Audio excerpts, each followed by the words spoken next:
Welcome, and thank you for joining us on our live stream. We believe here at Active that you are worth knowing, so we created this content designed for you to explore your faith and belief wherever you're at. So welcome, and please enjoy the message.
Well, good morning, Active Church. How are you this morning?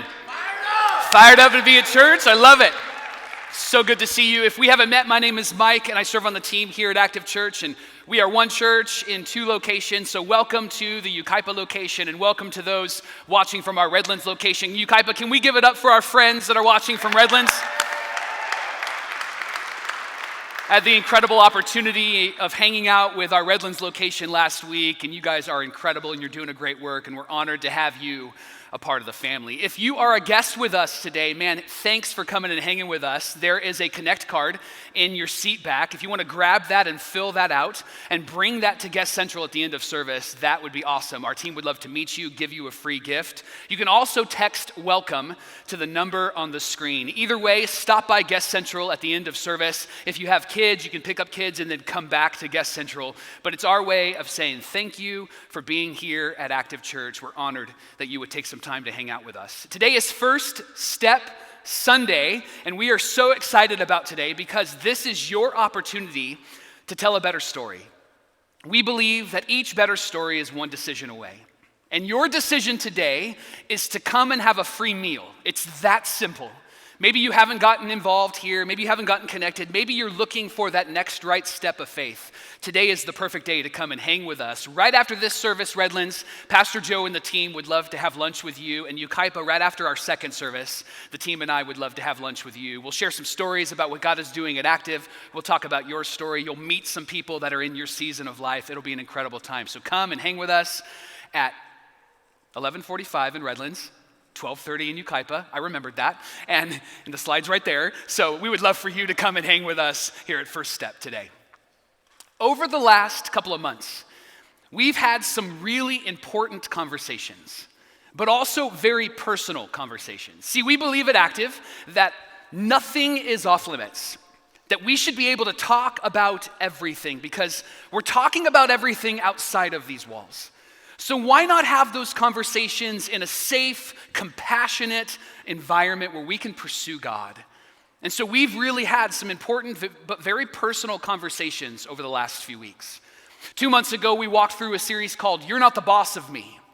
And we learned how to say no to the emotions that compete for control, emotions like anger and bitterness and guilt. And then last month, we just finished a series called Fight. And we learned in our relationships how to fight for each other and not against one another. And so keeping with the theme that we're going to have important but very personal conversations, today we begin a new conversation called Money Talks. And this is the question that we're asking. If your money could talk, what would it say about you? If our money could talk, what would it say about us? And you might be wondering, why would we talk about money? Well, here's why. Because financial issues quickly turn into spiritual issues when we don't know what to do. Whenever we're not sure how we're going to pay that bill, isn't it true whether you're a Christian or not, you're a believer in God or not, you turn to God because you don't know what else to do? You're quickly turning to God in those moments.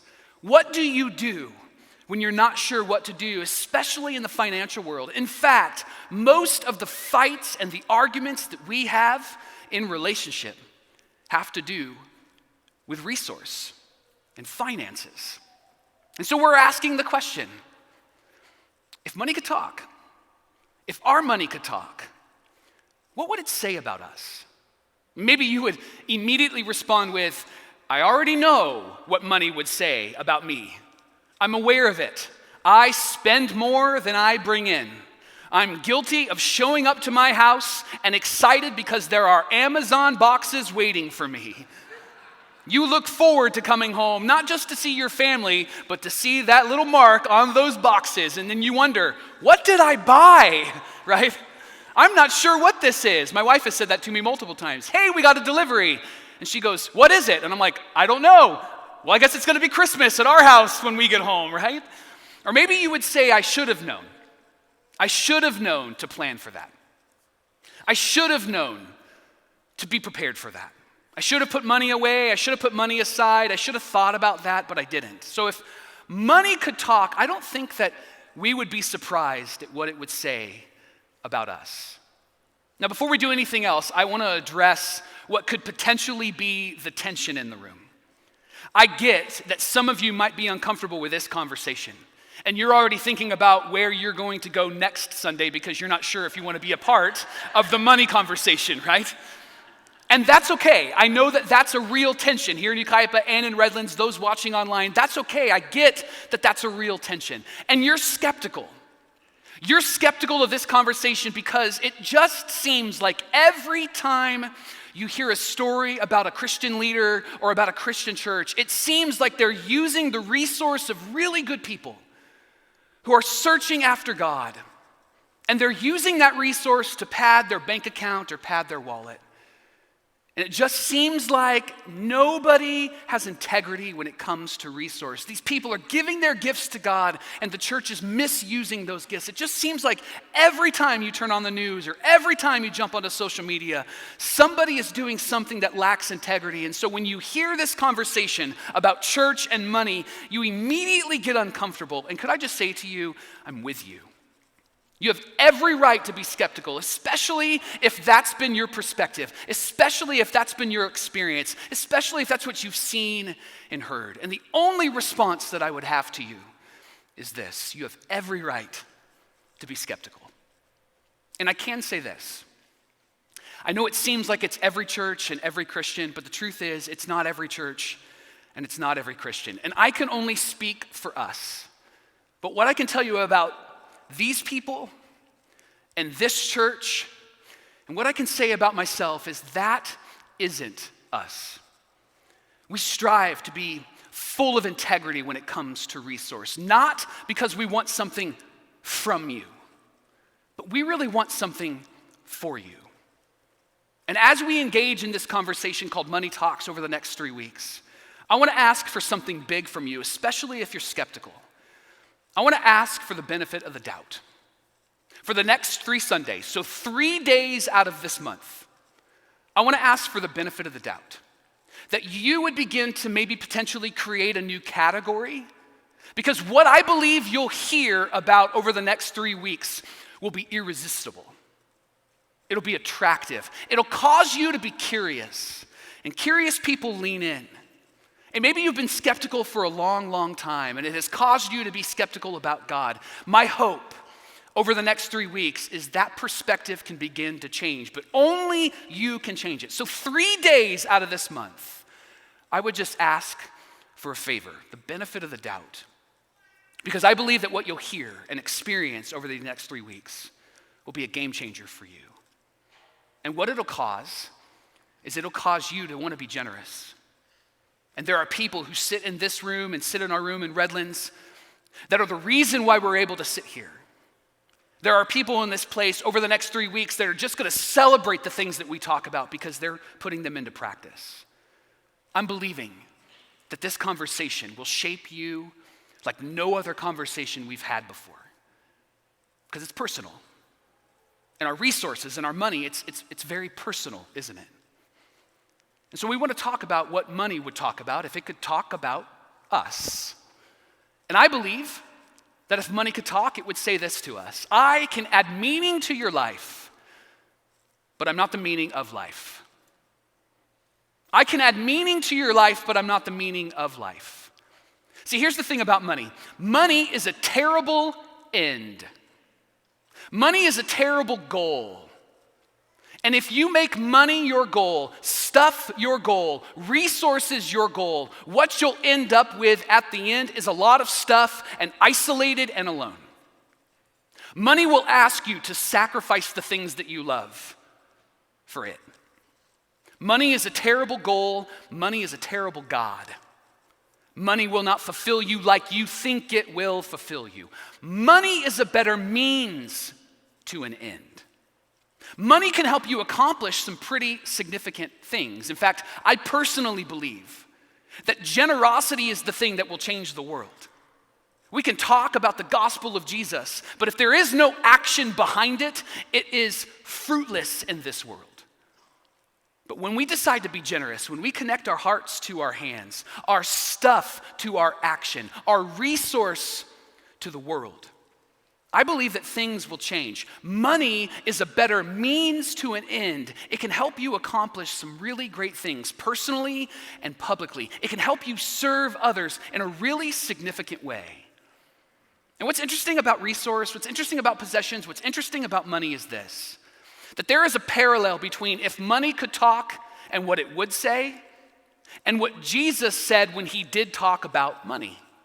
Because Jesus did talk about money. In fact, there are over 30 stories that Jesus tells in the pages and documents that we call the scriptures, letters written by men and women that documented his life. And of these 30 parables, these 30 stories that Jesus tells, half of them are about possessions and stuff and money. There's only one time where Jesus talks about taking money from someone. But every other time he talks about what we do with our money. And there's two things that Jesus always did whenever he talked about resource and money. The first thing that Jesus always did was that he never asked for your money. Jesus never asked for your money. So whenever you hear about Jesus talking about money, whenever you read that in the scriptures, pay attention to it because Jesus never asked for your money. He's doing just fine, all right? When you're the creator of all things, you don't need the resource of other people. And again, there's only one time where Jesus actually asked for money. It was when he borrowed a coin, he told a story, and he gave the coin back.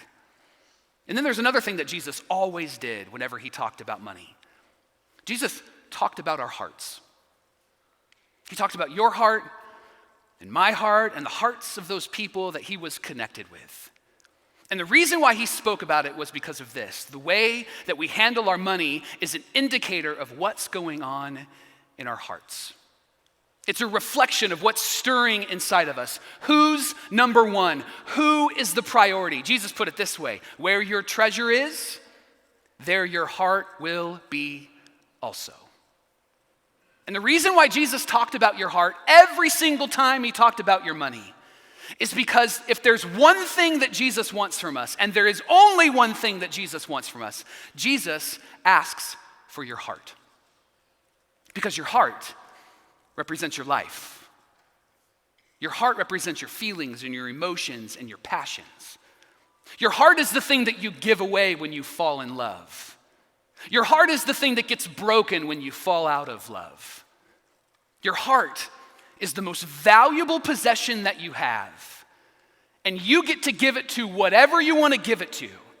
But Jesus asks for your heart because he's the only one that can handle the great value of your heart. You can give it to money, and you can give it to stuff, and you can give it to things, but it'll break your heart. But when you trust your life to Jesus, it will change your heart. And it will change how you see the world. And when you trust Jesus with your heart, you will begin to see your stuff through the lens of opportunity. That suddenly money isn't a means to an end. It's not a means in the end, it's a means to an end. It helps you accomplish some great things in the end. Suddenly your perspective changes. Your stuff changes. And you begin to live a meaningful life. And living a meaningful life is a life that's figuring out how to be a means to an end that goes beyond your end. I love being the pastor of Active. It's been a privilege of mine. I love being on this team. I've been here for over 18 years. But there will be a day when I'm not here anymore. And I'm planning on that day being a long, long time from now. But there will be a day that I'm no longer here. Whether it be I move on, whether it be I retire, or maybe I actually really move on, right? But here's the thing that I long for in my heart. I want to leave a legacy at Active Church, and I don't want Active to stop because I'm not here anymore. I don't want this place and your faith and what we do together to be contingent on who I am and who I'm becoming and my leadership. And so every day that I lean into this position and what God has laid before me, I'm thinking about what happens after me. And I want to live as a means to an end, and I want my stuff to be a means to an end. The same is true in my family. I want my family to continue to fall more in love with Jesus long after I'm gone. They don't have to remember my name. I just want them to feel my influence. I want them to know about the decisions I made and how it shaped and changed them. My kids, my kids' kids, my kids' kids' kids, my kids' kids' kids' kids. I want it to go on and on and on. I want them to look back and go, I don't know how we got here. I just know that some people made some really important decisions and used what they have as a means to an end to help me know the true meaning in the end. These are the things that Jesus talks about when he talks about your money. In fact, there's one really powerful story where Jesus shares a parable. It's a made-up story with true principles. And Jesus shares this with a group of people like you and me. And he engages them and causes them to lean in because this story, quite honestly, is pretty ridiculous. It's the brilliance of Jesus, because isn't it true that whenever you share a story about that moment, you maybe exaggerate a little bit? The fish that you caught suddenly becomes the whale that you captured, right? The golf game suddenly becomes the hole in one. In fact, I got 2 holes in one when I was golfing. Suddenly the story gets bigger, and as people lean in, you start to go, wow, maybe if I add a little flavor on this, a little salt and pepper on this, then things will be a little bit better. This is a story that Jesus is telling, and he's causing people to lean in, and it's the brilliance of Jesus. It's a ridiculous story. It might be a bit confusing to you, but here's the thing. There is a question that this story brings that rises to the surface that I want us to ask of ourselves. And I'm going to ask you a few questions along the way, but there's a big question, and when we get to it, I'll say, here's the big question. Because this question is a game-changing, life-shaping, world-flipping, upside-down question. And so if you brought a Bible with you today, I want to invite you to turn to Luke chapter 16. If you have the Bible app on your phone, Luke chapter 16. Luke was a real person who really lived. His life was really changed by Jesus. He was a doctor, and he was very educated, very smart, very eloquent. It was unique during that time. And so when his life changed, when he met Jesus, everything was flipped upside down for him, and he wanted to tell that story. And so he wrote 2 stories. He wrote the letter called Luke and another letter called Acts. And it's in Luke chapter 16 that he begins to record what Jesus said one of many times about money. Now, if you don't have a Bible, you don't have the Bible app, that's okay. We'll have the verses on the screen for you along with some notes to help you follow along. But this is the story that Luke records that Jesus is telling people like you and me. And if money could talk, we find a parallel between what it would say and what Jesus said. And here's what Jesus said. Verse 1 of chapter 16. There was a rich man whose manager was accused of wasting his possessions. So he called him in and asked him, give an account of your management because you can no longer be manager any longer. So this guy is in charge of a much bigger guy and his resource. And he is using this resource and using it to gain whatever he would want, to pad his bank account. He's misusing, he's manipulating, and the boss finds out. This guy is caught. And then Jesus tells us in the very next verse, the guy thinks to himself, man, what should I do now? My master is taking away my job, and I am not strong enough to dig, and I'm ashamed to beg. He says, I'm not an outside guy. I wear a power tie and shiny shoes and slick my hair back. That's who I am. I'm not going to go and do that. And because I have a power tie and shiny shoes and my hair's slicked back and I'm an office guy, I'm not going to go beg. I've got too much pride for that. So I have to figure out what I'm going to do. And Jesus says, here's what this guy comes up with. So he called in each of his master's debtors. And he asked the first, how much do you owe my master? Go to verse 5 for me back there. How much do you owe my master? His plan is, I'm going to talk to those that owe my master something, and I'm going to come up with a plan. And so the guy responds in verse 6 this way, 800 gallons of olive oil. He must have been an essential oils consultant or something, right? He said, 800 gallons of olive oil, he replied. And the manager told him, take your bill, sit down quickly, pay attention to the word quickly, sit down quickly and make it 400. And then he does it again. Then he asked the second in verse 7, how much do you owe my master? 1,000 bushels of wheat, he replied. Take your bill and make it 800. And when Jesus is sharing this story, there's this assumption that this guy does this over and over and over and over again, where he takes what the original price was and he knocks it down and he wants them to pay the master this cost with the hope that maybe they would take care of him, with the hope that maybe they would give him the resource. He is thinking, I have this short amount of time and limited opportunity, and what I need to do is I need to capitalize on that so that in my future I am not left destitute, that I am taken care of. It's a ridiculous story, and everybody's leaning in, because they're wondering what's going to happen next. And Jesus insinuates that the master hears about what this manager has done. And that's when everybody might have started to mumble, thinking out loud, okay, now this guy's going to get in trouble. Now he's going to be caught, because this is Jesus. He's a spiritual guy. Some people didn't know who he was. He's a rabbi. Some people followed him. He's God in the flesh. Some people knew exactly who he was, but they knew that all of his stories would point to God. And so they're like, there's no way that this manager is going to get away with what he's gotten away with so far. There's no way that the boss is going to let him off the hook. It's like those moments in your house, or maybe those moments when you were younger, with the older sibling finds out that the youngest sibling is finally in trouble. How many of you are the oldest sibling? Just raise your hand in the room. Now, did you notice how mature that hand raise was? Did you notice how, yeah, I'm the oldest, right? Like, now watch what happens, watch what happens. All the babies in the room, raise your hand. Yeah, do you just feel the snottiness? Do you feel the arrogance? They could be 96 years old. I'm the baby, right? And I'm not going to ask who the middle child are because nobody cares about you. But for the record, I'm a middle child and I'm just expressing what's happening inside of my heart, all right? It's true. It's real true.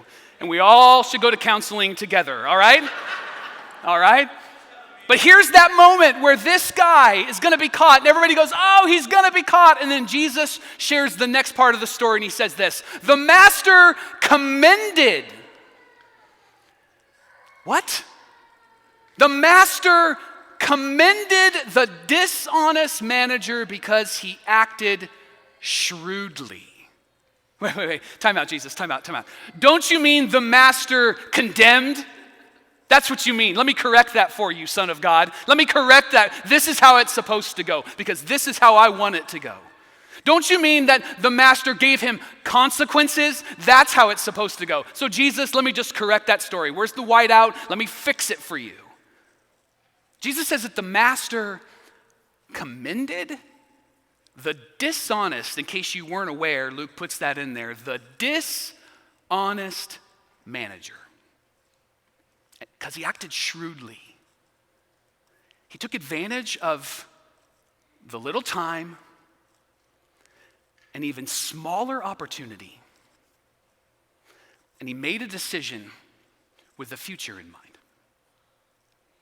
And then Jesus explains why this master commends him. He says in the very next verse, in verse 8, he says, "For the people of this world are more shrewd in dealing with their own kind than are the people of the light." Jesus immediately draws two distinctions and puts people in two different categories. There are the people of this world, and then there are the people of the light. The people of this world are those that may not recognize that Jesus is Lord and that God is real, and they're maybe navigating that, thinking about that, or maybe that's not even on their radar. The people of the light are those that believe that there is a God and that there's more to this life than just what we see. And what Jesus says, the Son of God, is he says that the people of this world are more wise in how they deal with their resource than the people of the light. And the people of the light just need to get better at it. Do you see why everybody was like, wait, what? Aren't you God? Aren't you talking about your people? And you're saying that the people who haven't trusted you or acknowledged you as God, you're saying they're better with resources? And Jesus said, yep. See, the money manager was commended for taking full advantage of his little time and even smaller opportunity. And what Jesus wants every person to do, but especially those people who say that they belong to God, that they would ask a very important question of themselves. Not the big question, but one that leads to the big question. That they would ask of themselves, how do I get maximum use of my resources in light of my limited time and opportunity? Jesus uses a moment where we're going, here's where I think this story is going. And then he gives us an M. Night Shyamalan plot twist. And he says, now what are you going to do? Now how are you going to respond? And then in verse 9, Jesus gives us clarity as to where he's taking us. He says, I tell you, use worldly wealth to gain friends for yourself, so that when it is gone, you will be welcomed into eternal dwellings. Do you see why this story is confusing? Because that statement alone seems a bit confusing. So let me help clear it up for you. Here's what Jesus is directing our attention to. Our right now resources have the potential to make a forever impact. Not the resources that you want, that you're praying for when you hit the lotto, and then I'm going to use that to help other people. Jesus says, whatever you have now, no matter how large, or for a lot of us, we're going, how small, right? Jesus says your right now resources have the potential to make a forever impact. A forever impact in your life and in the lives of those that you love, and even those that you're just friends with, even those you may not be aware of, even those that you're not even aware of that they're even there. That you get to do something incredible with your right now resources. A better way to think this through is this: how can I leverage what I have as a means to an end that's not me? I want it to go beyond me. I want it to benefit you. See, you and I have the ability to turn our stuff into stories. You and I have the ability to take what we have and to tell a better story. This was something that from the beginning of the relationship with Tiffany, when we were even dating, not even engaged, we began to have these conversations. And we had a conversation and we made a decision. We decided ahead of time that we were going to use our resources to help tell a better story. We decided ahead of time that we were going to use our resources to help others tell a better story. And so we've categorized it in 3 specific ways. And this is our story. It doesn't have to be your story. But I'm sharing this with you because we made an important decision long, long ago that we wanted to use what we had to tell a better story. And so we started by deciding that we were going to submit to the biblical mandate of tithe. The word tithe means 10% in the Hebrew language, and it was a way that the people would come and honor God and honor those who were helping them to pursue God. It was a way that they would support the movement of the kingdom of God. And so from the very beginning of our relationship, Tiff and I decided that we were going to, the very first check that we were going to write, the very first deposit that we were going to make was going to be to Active Church. Not because we were on the team here, not because we were on staff here, not because I was one of the pastors here, but because we believed in what we were doing here. And God's best expression of his movement on earth has been decided that it's going to be the church. Even though we're imperfect, even though we get it wrong, God has chosen the church to be the ones that connect their hearts to their hands. God has decided that we were going to be the ones that carry the message of Jesus. God has decided that we were going to be the ones that would express his unconditional love. And yes, we have a lot of work to do, but I believe in that work, and I believe in what we do. And everything that we have been able to accomplish here has been started because people decided to invest. And we decided long ago that we were going to invest. And so every time there's a baptism, whether I know you or not, I celebrate. Because we decided to turn our stuff into stories. Every time somebody makes a decision to follow Jesus, we celebrate, whether I know you or not, because we decided to turn our stuff into stories. Every time a young child comes and doesn't want to leave the kids area here in Yucaipa or in Redlands, and the parents are like, but we're hungry, we have to go. And they say, no, mommy, no, daddy, I want to stay. This is so much fun. I may not know who you are, but I celebrate that because we decided to turn our stuff into stories. In fact, Tiff and I made a decision a few years ago to go beyond that 10%. Not because we're awesome, but because God is doing an awesome work here. And so we decided that just because it came to us doesn't mean it's all for us.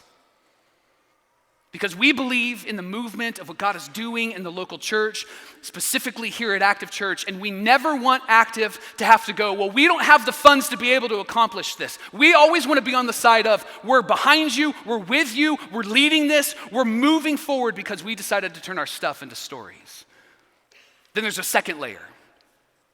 Not only do we give what we call a biblical tithe, we actually give to an organization called Compassion International. See, I have 3 kids, but I really have 6. 3 of them were biologically mine, and the other 3 live in another country, and I've never met them.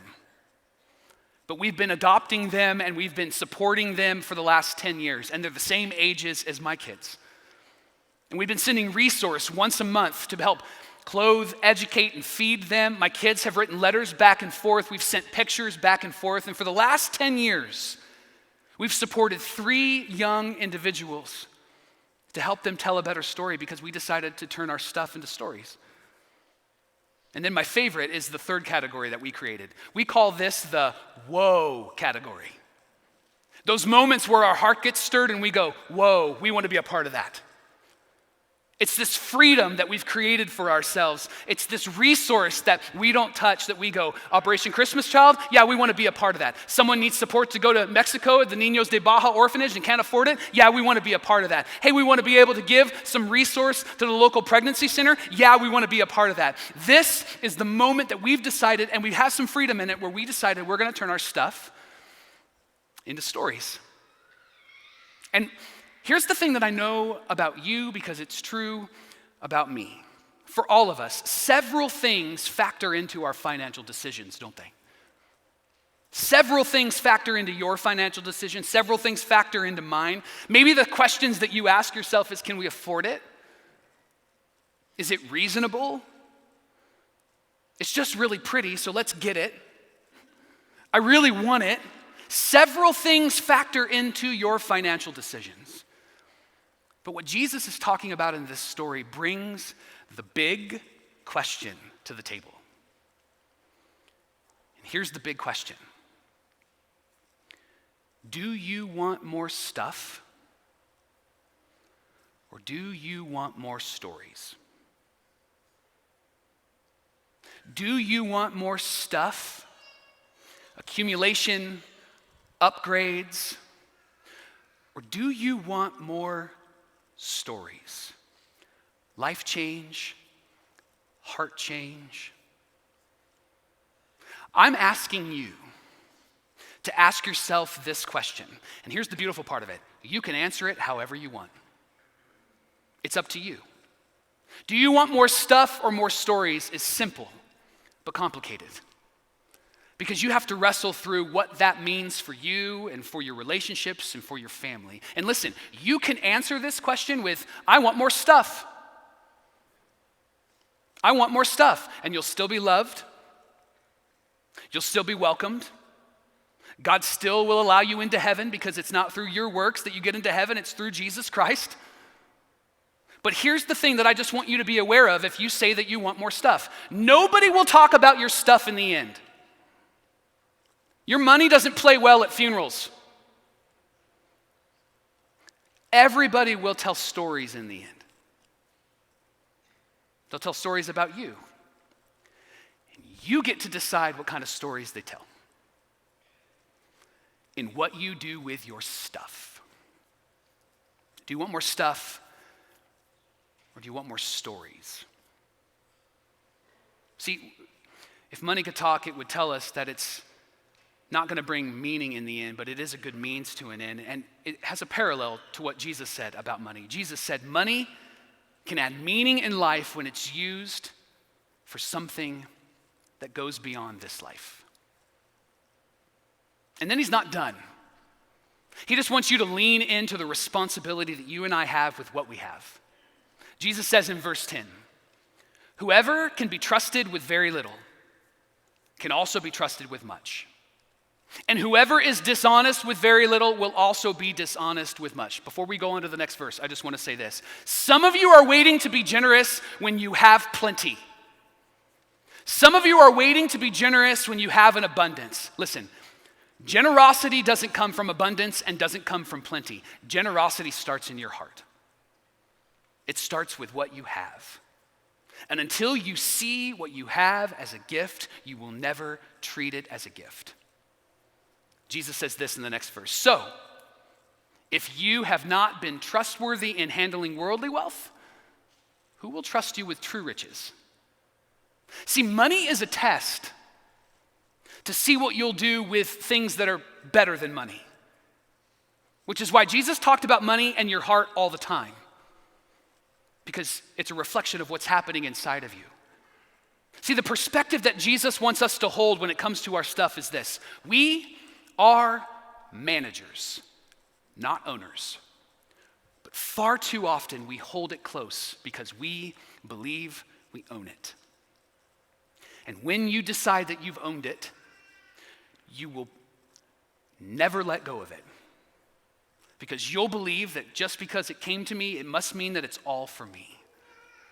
But what Jesus wants you to consider is, do you want more stuff or do you want more stories? If money could talk, it would say, I'm a means to an end, but I'm not the meaning in the end. And we want to live a life where we are a means to an end, where things that we're involved with go beyond us. I want this church to go beyond me. I want my family to go beyond me. I want my relationships to go beyond me. I don't want it to be contingent upon me. And that's humbling. And that's the best way forward.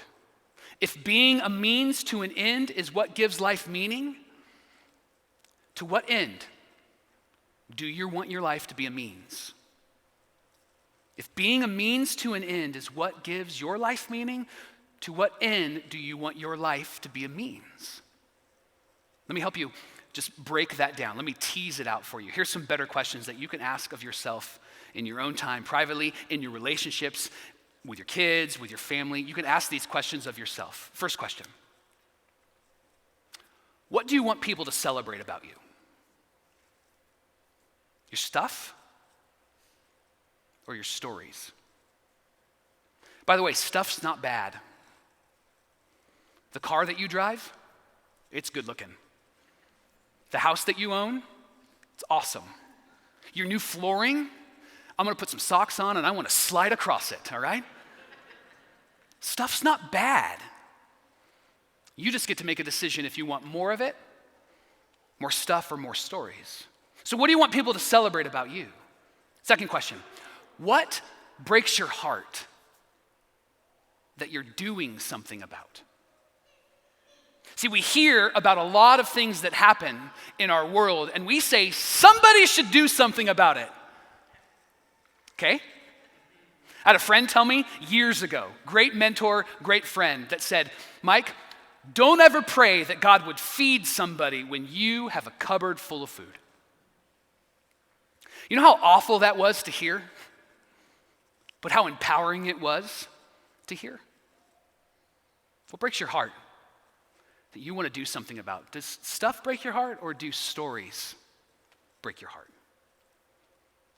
And maybe even a more important question. At the end of your life, what do you want people to line up and thank you for? Thank you for driving your Corvette down the street and honking every once in a while.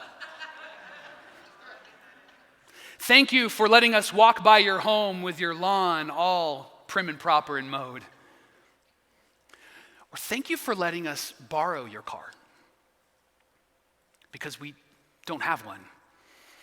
And letting us stay at your house because we lost ours.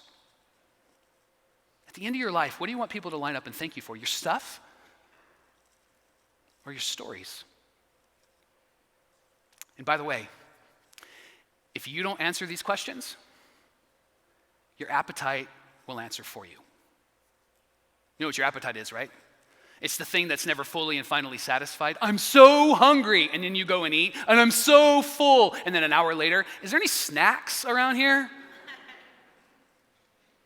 Your appetite is never fully and finally satisfied. And I'm not just talking about when you're hungry or when you're thirsty. I'm talking about the angst, the longings, the desires in your heart. If you don't answer those questions that we just asked, what will happen is what you're feeling will take over, and you'll just do what you're feeling. And what you're feeling is not always right. Do you want more stuff? Or do you want more stories? Do you want more stuff? Or do you want more stories? Jesus finished this story. And then Luke adds this really cool narrative at the end.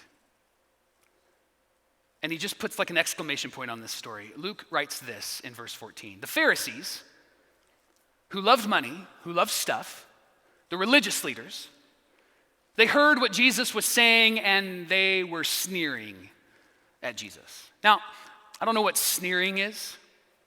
I think I've been a part of it before, and I think I've received it before. Maybe sneering is when you're doing something and somebody looks at you and they don't turn their back to you, but they're talking about you in front of you, but they're doing it in a way where you can't hear them, but you know that they're talking about you. You ever been there? Yeah, you probably have, because you've probably done it to somebody else, right? Where you just go, I can't believe. Can you believe? Look at her hair. Look at the clothing, right? Like, can you believe he just said that? Here's a question I have for you. Out of all the people that we've just talked about in this story, can you give me the names of the Pharisees? Do you know the names of the Pharisees? Yeah, neither do I. Which is why we should get this right. Because their story ended when they ended. And I want my story to continue because I'm a part of the best story ever told. The one of Jesus, God in the flesh, who came and died and rose again for me. You were included too. But God chose me. God chose you. God demonstrated his own love for us in this, that while we were still sinners, Christ died for us. God gave because there's a better story to be told. For those of you that have practiced generosity here at Active Church in Yucaipa and in Redlands and those online, I want to say something to you. Thank you. This doesn't happen if you hold close and want more stuff. We don't have 804 baptisms in the last 5 years because you decided to keep your hands clenched with your stuff. We don't have over 230 kids that meet at both locations because you decided to clench your hands with your stuff. I'm not here if you decided to clench your hands with your stuff. My kids aren't choosing life change and inviting friends and falling in love with Jesus because of how you loved them. If you decided to clench your hands to your stuff. So, we have something special for you at both locations. If you have given $1 or thousands of dollars, one time or many times, I want you to see what you've done. And so our teams are going to come out. I want to invite the team here in Yucaipa to come out, and Redlands, I want to invite you to get ready. Because they're going to sing a song over you. You don't have to stand. If you want to sing it, I'm sure you're going to know it. But they're going to sing a song over you, and they're going to show you through some pictures and some video and some stories what your stuff has done in the lives of those sitting in these rooms and sitting in our community and around the world. So Redlands, we're so glad that you're with us today. And in this next moment, Pastor Joe is going to walk you through what will happen next. So Redlands, would you welcome Pastor Joe to the stage?